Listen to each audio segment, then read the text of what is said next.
मैले यस्तो पार्क चाहिँ नेपालमा कहीँ पनि देखेको छैन होइन। अब यस्तो पार्क चाहिँ नेपालमा नि बनाउनु पर्यो।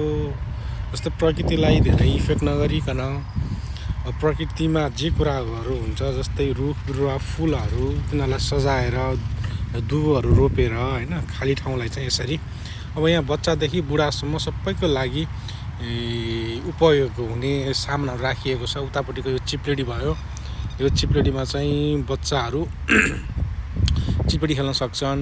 अनि यो चाहिँ माथि जाने, माथिबाट तल झर्ने, अनि मुनि चाहिँ बारबेक्यू गरेर बस्ने ठाउँ भयो होइन। अनि त्यो पहेँलो यो देखिएको चाहिँ अब सुरुङबाट छिर्ने तल झर्ने, अनि झर्दाखेरि त्यहाँ मुनि कालो कालो छ। अनि त्यो कालो भनेको चाहिँ रबड हो क्या, बच्चाहरू त्यहाँ खसे पनि बच्चाहरूलाई केही पनि दुख्दैन। यतापट्टि पिङ भयो होइन, पुरै साइन्टिफिक तरिकाले बनाएको छ। अब यस्तो चाहिँ मैले नेपालमा कहीँ पनि देखिनँ। जसबाट झिल्के डेभलपमेन्ट होइन, ल फलानाले यो गरेर त्यो गरे मात्र भन्ने होइन, साइन्टिफिक हिसाबले चाहिँ कुनै केही काम पनि भएको छैन।